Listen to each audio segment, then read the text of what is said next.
Good wishes to all of you. Introducing Sociology, textbook for class 11, chapter 2, Terms, Concepts and Their Use in Sociology, audiobook. Let's see. Introduction. The previous chapter introduced us to an idea both about society as well as sociology. We saw that a central task of sociology is to explore the interplay of society and the individual. We also saw that individuals do not float freely in society but are part of collective bodies like the family, tribe, caste, class, clan, nation. In this chapter, we move further to understand the kinds of groups individuals form, the kinds of unequal orders, stratification systems within which individuals and groups are placed, the way social control operates, the roles that individuals have and play, and the status they occupy. In other words, we start exploring how society itself functions. It is harmonious or conflict ridden. Are status and roles fixed? How is social control exercised? What kinds of inequalities exist? The question, however, reminds us to why do we need specific terms and concepts to understand this? Why does sociology need to have a special set of terms when we use terms like status and rules or social control anyway in our everyday life? For a discipline such as, say, nuclear physics that deals with matters unknown to most people and for which no word exists in common speech. It seems obvious that a discipline must develop a terminology. However, terminology is possibly even more important for sociology just because its subject matter is familiar and just because words too exist to denote it. We are so well acquainted with the social institutions that surround us that we cannot see them clearly and precisely. Berger, 1976 is to 25.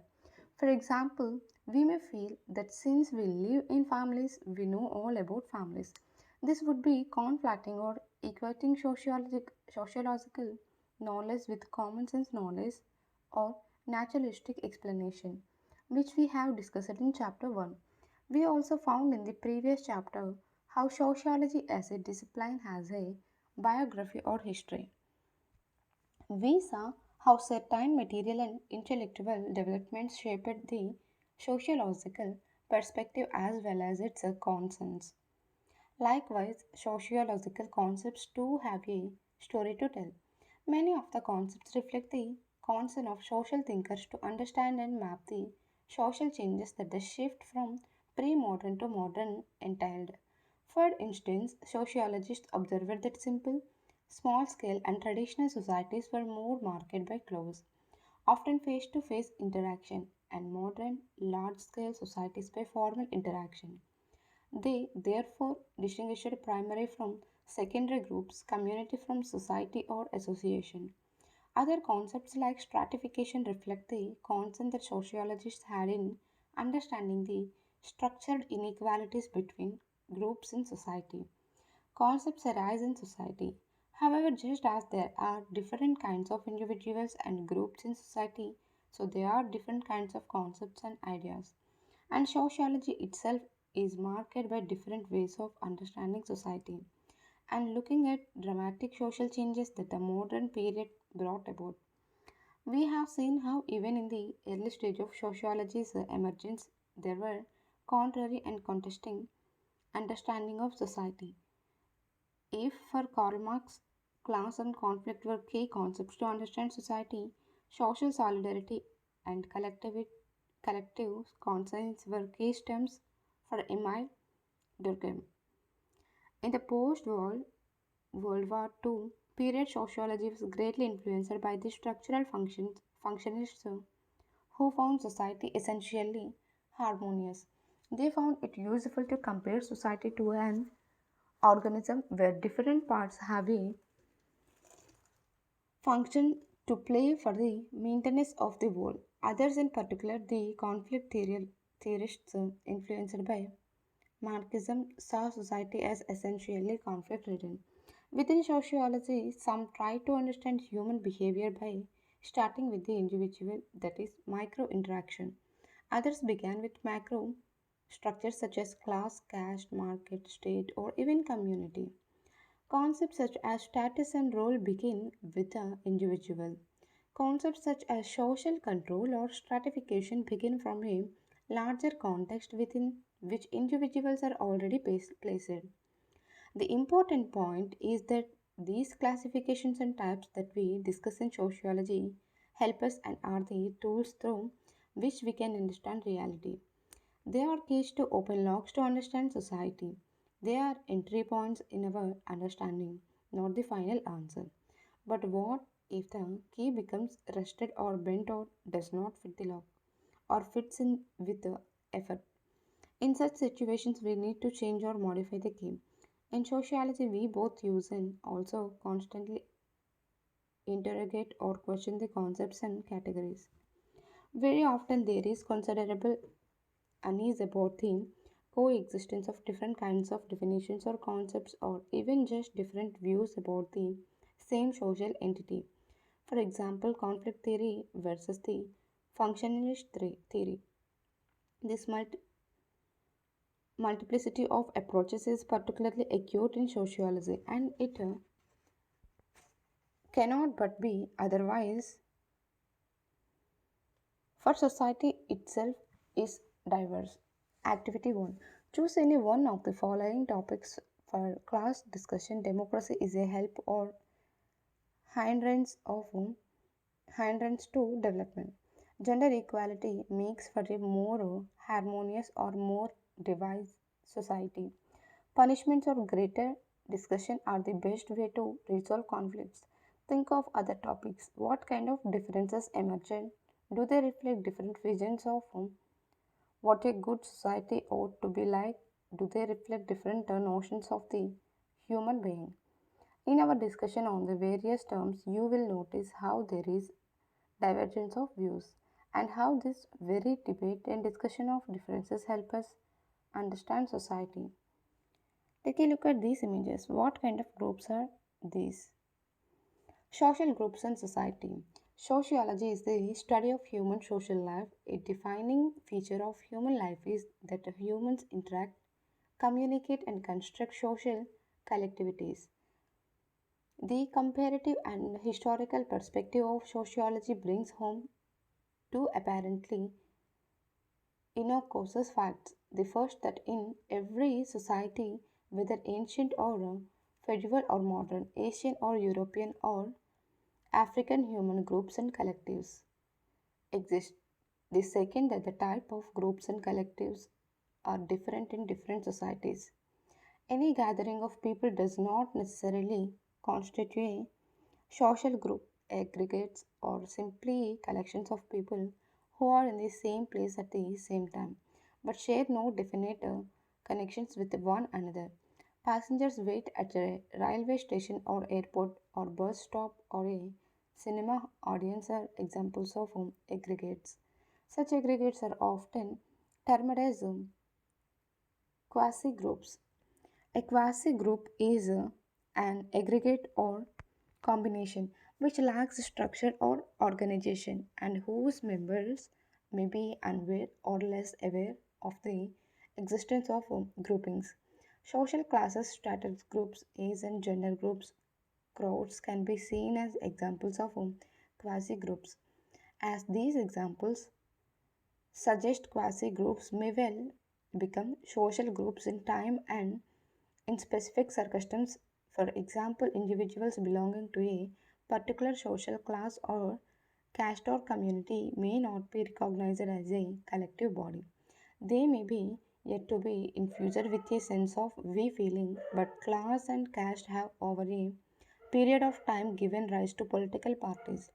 Likewise, people of different communities in India have over the long anti colonial struggle developed an identity as a collectivity and a group in notion with a shared past and a common future. The women's movement brought about the idea of women's groups and organizations. All these examples draw attention to how social groups emerge, change, and get modified. A social group can be said to have at least the following characteristics: persistence interaction to provide a continuity. A stable pattern of these interactions, a sense of belonging to identify with other members, that is, each individual is conscious of the group itself and its own set of rules, rituals, and symbols, shared interest, acceptance of common norms and values. A definable structure. Social structure here refers to patterns of regular and repetitive interaction between individuals or groups. A social group thus refers to a collection of continuously interacting persons who share common interests, culture, values, and norms within a given society. Activity 2. Find out a name that is relevant under each heading. Caste, an anti caste movement, a caste based political party. Class, a class based movement, a class based political party. Woman, a women's movement, a women's organization. Tribe, a tribal movement, a tribes based political party. Villagers, an environment movement, an environment organization. Discuss whether they were all social groups to start with, and if some were not, then at what point can one apply the term social group to them, using the term as sociologically understood. Activity 3. Discuss the age group of teenagers. Is it a quasi group or social group? Were ideas about teenage and teenagers as a special phase in life always there? In traditional societies, how was the entry of children into adulthood market? In contemporary times, do marketing strategies and advertisement have anything to do with the strengthening or weakening of this group quasi group? Identify an advertisement that targets teenagers or preteens. Read the section on stratification and discuss how teenage may mean very different life experiences for the poor and rich, for the upper and lower class, for the discriminated and privileged caste. Types of groups. As you read through these sections on groups, you will find that different sociologists and social anthropologists have categorized groups into different types. What you will be struck with, however, is that there is a pattern in the typology.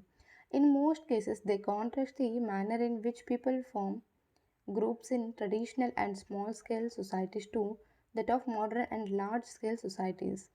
As mentioned earlier, they were struck by the difference between close, intimate, face to face interaction in traditional societies and impersonal, detached, distant interaction in modern societies. However, a complete contrast is probably not an accurate description of reality. Take a look at these images. Construct the two types of groups: primary and secondary social groups. The groups to which we belong are not all of equal importance to us. Some groups tend to influence many aspects of our lives and bring us into personal association with others. The term primary group is used to refer to a small group of people connected by intimate and face to face association and cooperation.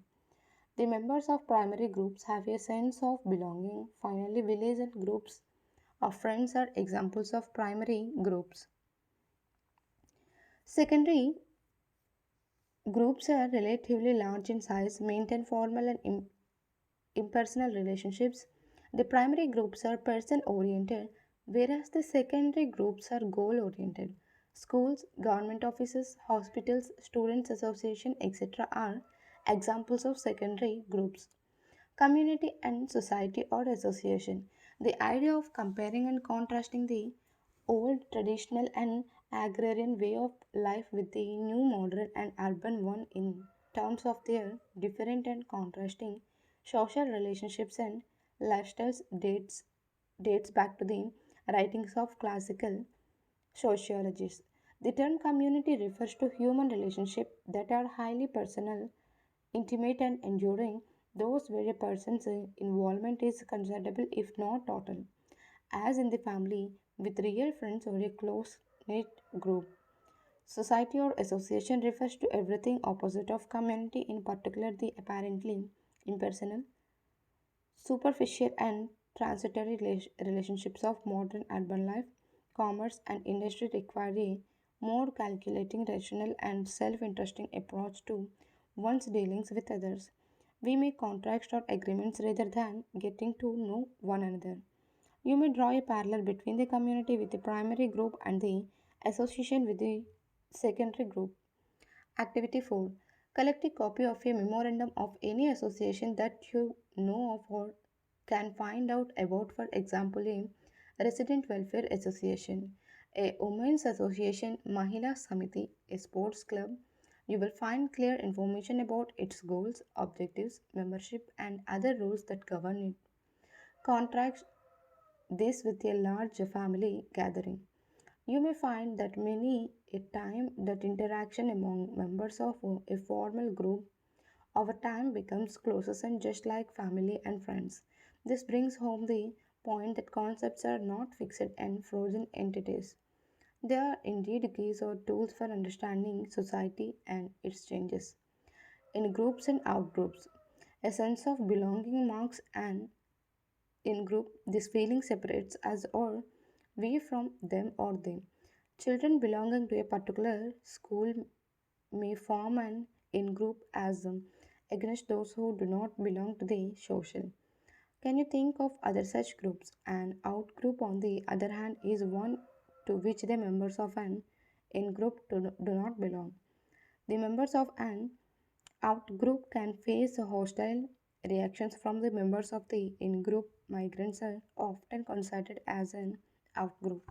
However, even here the actual definition of who belongs and who does not changes with time and social context. The well-known sociologist M.N. Srinivas observed while he was carrying out a census in Rampur in 1948 how distinctions were made between recent and large migrants, he writes.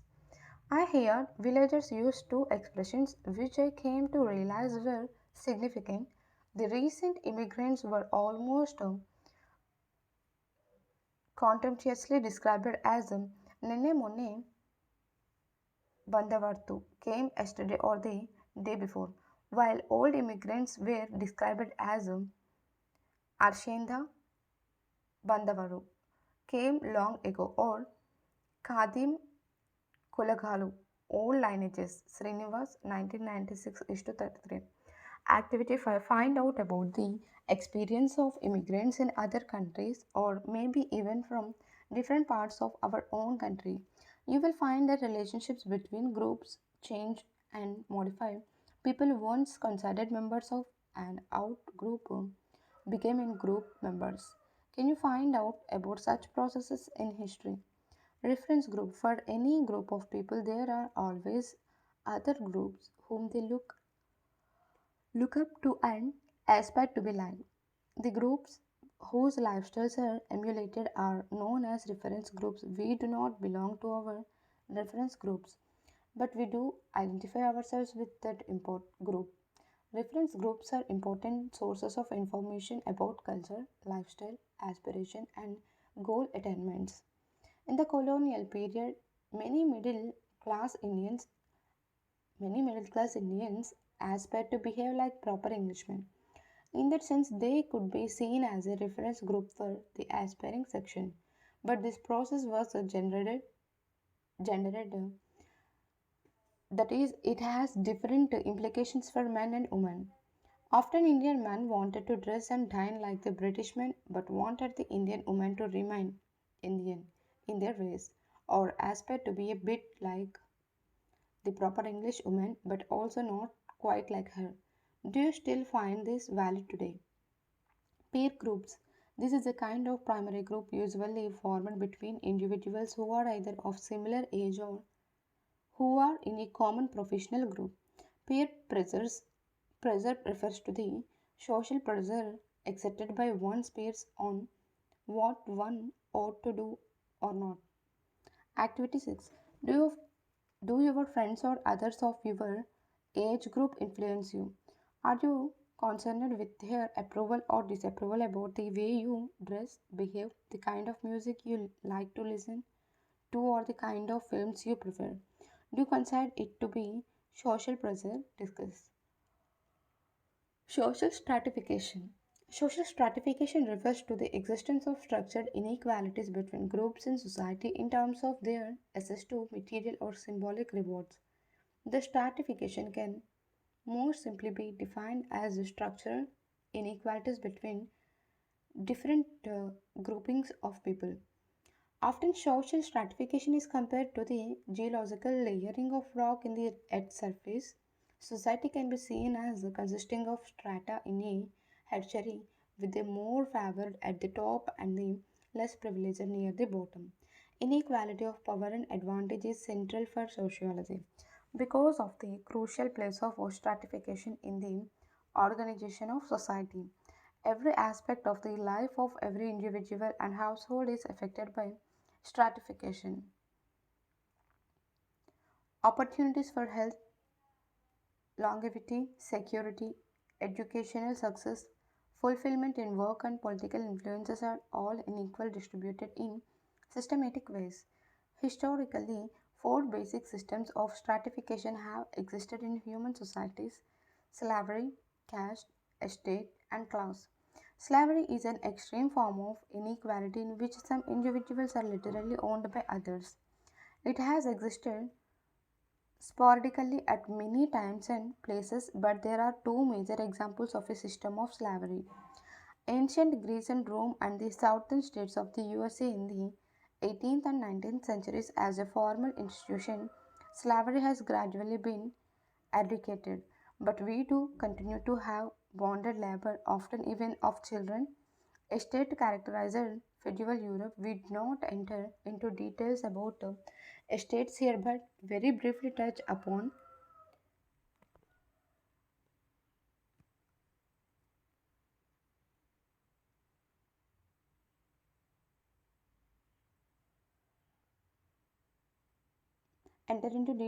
estates here, but very briefly touch upon caste and class as systems of social stratification. We shall be dealing in greater detail with the class, caste, gender as basis of social stratification in the book under Understanding Society NCRT 2006. Caste. In a caste stratification system, an individual's position totally depends on the status attributes ascribed by birth rather than on any which are achieved during the course of one's life. This is not to say that in a class society there is no systematic constraint on achievement imposed by status attributes such as race and gender. However, status attributes ascribed by birth in a caste society define an individual's position more completely than they do in class society. In traditional India, different castes formed a hierarchy of social precedence. Each position in the caste structure was defined in terms of its purity or pollution related to others. The underlying belief was that those who are most pure, the Brahmin priestly caste, are superior to all others, and the Panchamas, sometimes called the outcasts, are inferior to all other castes. The traditional system is generally conceptualized in terms of the fourfold varna of Brahmins, Kshatriyas, Vaishyas, and Shudras. In reality, there are innumerable occupation based caste groups called jatis. The caste system in India has undergone considerable changes over the years. Endogamy and ritual avoidance of contact with members of so called lower castes were considered critical for maintaining purity by the so called upper caste. Changes brought in by urbanization inevitably challenged this. Read well known socialist A.R. Desai's observations below. Other social consequences of urbanization in India are commented upon by socialist A.R. Desai as modern industries brought into being modern cities honeycombed with cosmopolitan hotels, restaurants, theaters, trams, buses, railways. The modest hotels and restaurants catered for the workers and middle classes became crowded in cities with persons belonging to all castes and even creeds. In trains and buses, one occasionally rubbed shoulders with member of the depressed classes. Should not, however, to be supposed that caste had vanished, they say. 1975 is to 248. While change did take place, discrimination was not too easy to do away with. As a first person narrative suggests, in the mill there may be no open discrimination of the kind that exists in the village, but experience of private interactions tells another story. Palmer observed, they will not even drink water from our hands and they sometimes use abusive language when dealing with us. This is because they feel and believe they are superior. It has been like that for years. No matter how well we dress it, they are not prepared to accept certain things. Franco et.al. 2004 is to 150. Even today, acute caste discrimination exists at the same time the working of democracy has affected the caste system. Castes as interest groups have gained strength. We have also seen discriminated castes asserting their democratic rights in society. Class. There have been many attempts to explain class. We mention here very briefly just the central ideas of Marx, Weber, and that of functionalism. In the Marxist theory, social classes are defined by what relation they have to the means of production. Questions could be asked as to whether groups are owners of means of production such as land or factories, or whether they are owners of nothing but their own labor. Weber used the term life chances, which refers to the rewards and advantages afforded by market capacity. Inequality, Weber argued, might be based on economic relations, but it could also be based on prestige or on political power. The functionalist theory of social stratification begins from the general presupposition or belief of functionalism that no society's classes are unstratified. The mean functional necessity explains the universal presence of social stratification in requirements faced by a society of placing and motivating individuals in the social structure. Social inequality or stratification is thus an unconsciously evolved device by which societies ensure that the most important positions are deliberately filled by the most qualified persons. Is this true? In a traditional caste system, social hierarchy is fixed, rigid, and transmitted across generations. Modern class system, in contrast, is open and achievement based. In democratic societies, there is nothing to legally stop a person from the most deprived class and caste from reaching the highest position. Activity 7. Find out more about the life of the late President K.R. Narayan. Discuss the concept of ascription and achieved status, caste, and class in this context. Such stories of achievement do exist and are sources of immense inspiration. Yet, for the most part, the structure of the class system persists. The sociological studies of social mobility, even in Western societies, are far removed from the ideal model of perfect mobility. Sociology has to be sensitive to both the challenges to the caste system as well as the persistence of discrimination. Significantly, those at the lower levels of the system are not just disadvantaged socially but also economically. Status and role. The two concepts, status and role, are often seen as twin concepts. Status is simply a position in society or in a group. Every society and every group has many such positions, and every individual occupies many such positions. Status thus refers to the social position with the defined rights and duties assigned to these positions. To illustrate, mother occupies a status which has many norms of conduct as well as certain responsibilities and prerogatives. A role is the dynamic or the behavioral aspect of status. Status is occupied but roles are played. We may say that status is an institutionalized role. It is a role that has become regularized, standardized, and formalized in the society at large or in any of the specific associations of our society. It must be apparent that each individual in a modern complex society such as ours occupies many different kinds of status during the course of his or her life. You, as a school student, may be a student to your teacher, a customer to your grocer, a passenger to the bus driver, a brother or sister to your sibling, and a patient to the doctor. Needless to say, we could keep adding to the list. The smaller and simpler the society, the fewer the kinds of status that an individual can have. In a modern society, an individual, as we saw, occupies multiple status, which is sociologically termed as a status set.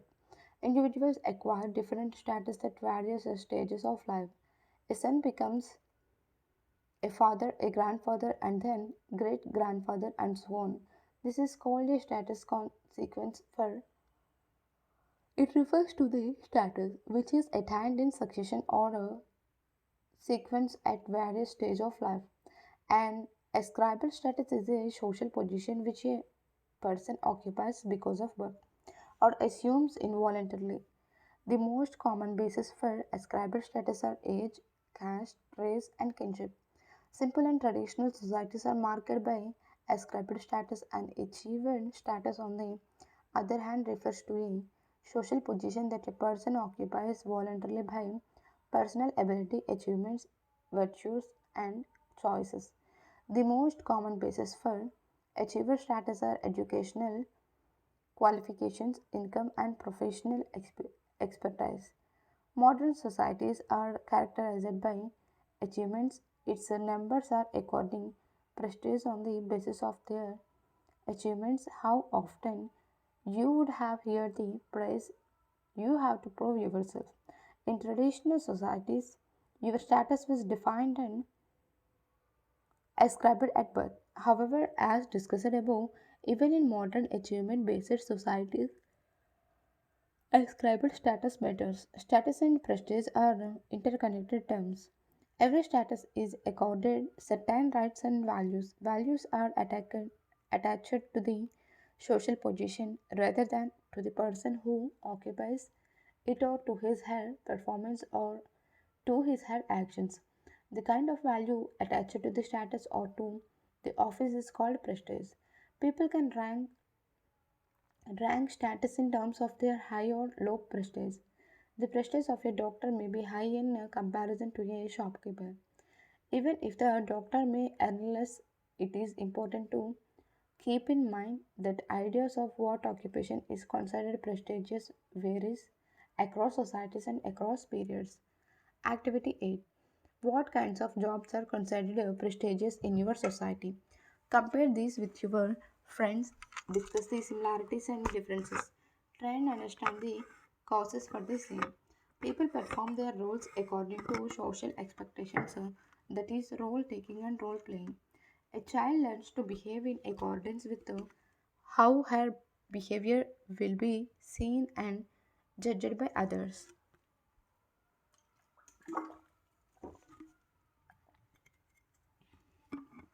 Role conflict is the incompatibility among roles corresponding to one or more status. It occurs when contrary expectations arise from two or more roles. A common example is that of the middle class working woman who has to juggle her role as mother and wife at home and that of a professional at work. Activity 9.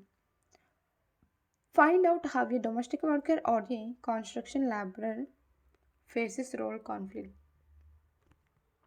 It is a commonplace assumption that men do not face role conflict, sociology being both an empirical and comparative discipline suggests otherwise. Kasi Madeline generates intense role conflict for men. They are torn between their responsibilities to their natal house on the one hand and to their wife and children on the other. They feel deprived of sufficient authority to command their children's loyalty and lack the freedom to pass on after death. Even their self-acquired property to their children. This strain affects Kasi women in a way more intensely. A woman can never be fully assured that her husband does not find his sister's house more congenial place than her own house. Nangpri 2003 is to 190. Role stereotyping is a process of reinforcing some specific role for some member of the society. For example, men and women are often socialized in stereotypical roles as breadwinner and homemaker, respectively. Social roles and status are often wrongly seen as fixed and unchanging. It is felt that individuals learn the expectations that surrounded social positions in their particular culture and perform these roles largely as they have been defined through socialization. Individuals internalize the social roles and learn how to carry them out. This view, however, is mistaken. It suggests that individuals simply take on roles rather than creating or negotiating them. In fact, socialization is a process in which humans can exercise agency. They are not simply passive subjects waiting to be instructed or programmed. Individuals come to understand and assume social roles through an ongoing process of social interaction. This discussion perhaps will make you reflect upon the relationship between the individual and society, which we have studied in chapter 1. Roles and statuses are not given and fixed.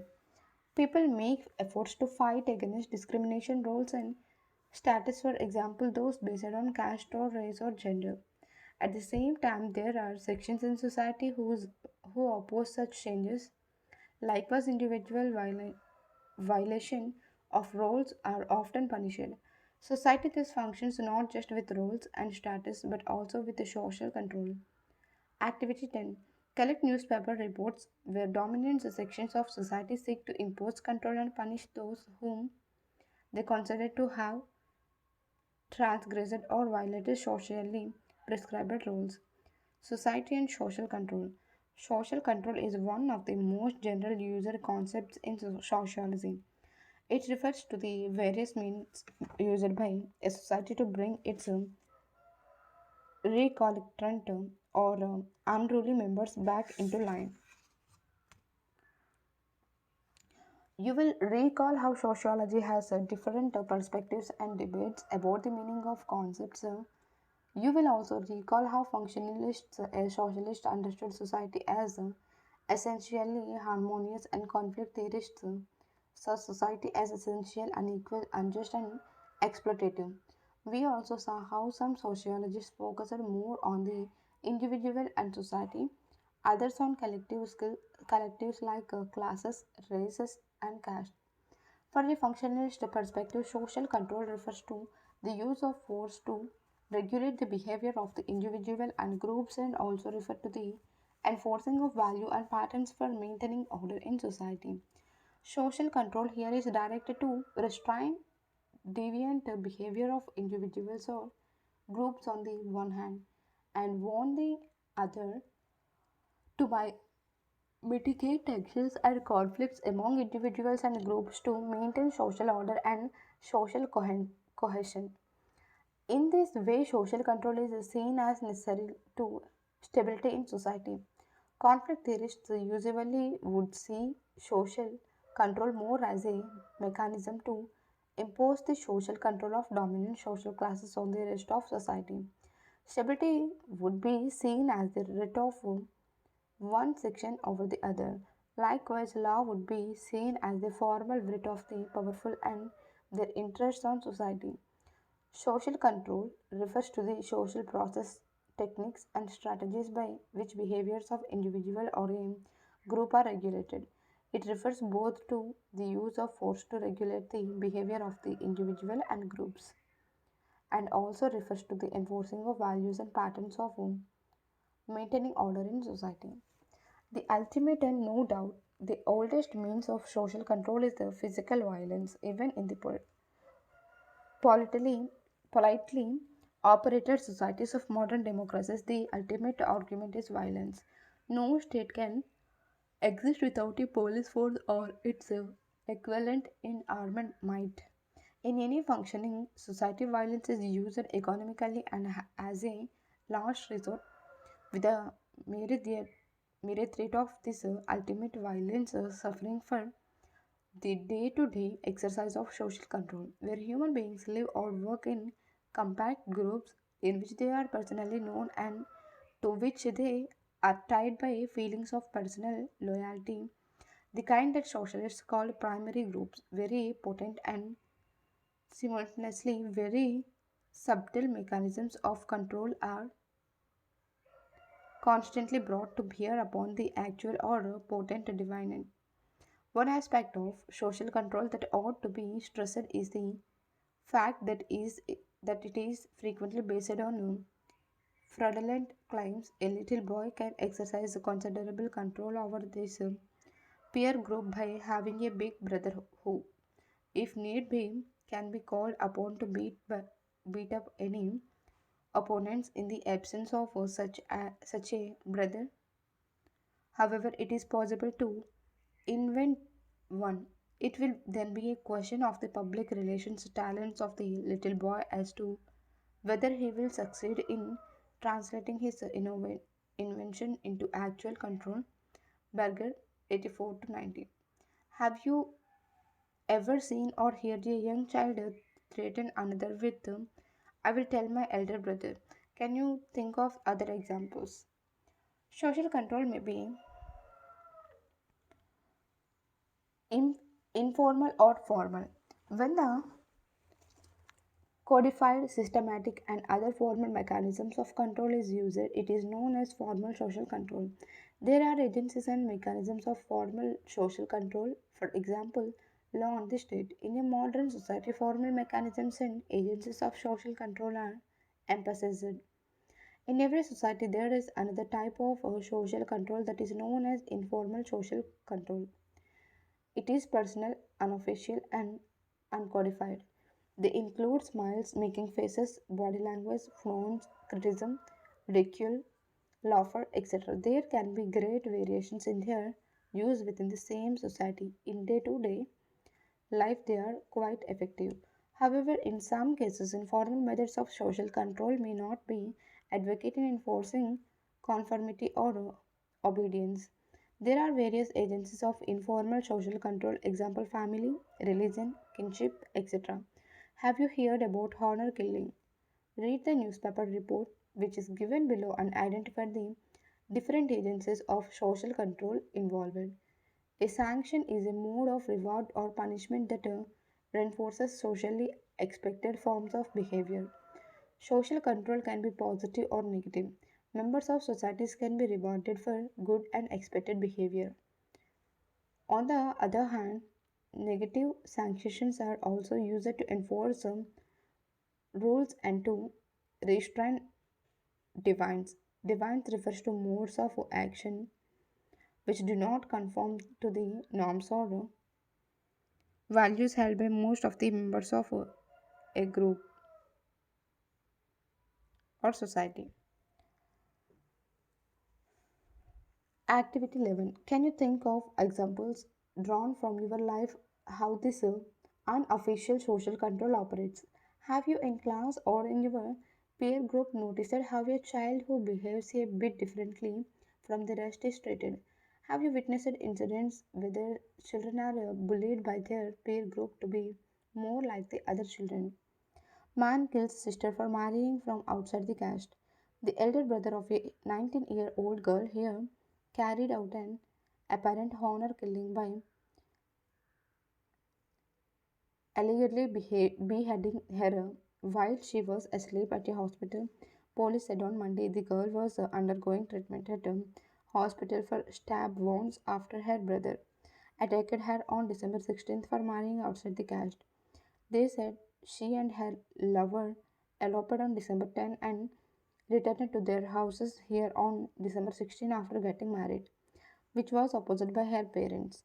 They said the panchayat also tried to pressurize the couple, but they refused to be swayed. What is regarded as a deviant is a widely variable as the norms and values that distinguish different cultures and subcultures. Likewise, ideas of divines are challenged and changed from one period to another. For example, a woman choosing to become an astronaut may be considered deviant at one time and be applauded at another time, even in the same society. You are already familiar with how sociology is different from common sense. The specific terms and concepts discussed in this chapter will help you further to move towards a sociological understanding of society. Glossary. Conflict theory is a sociological perspective that focuses on the tensions, divisions, and competing interests present in human societies.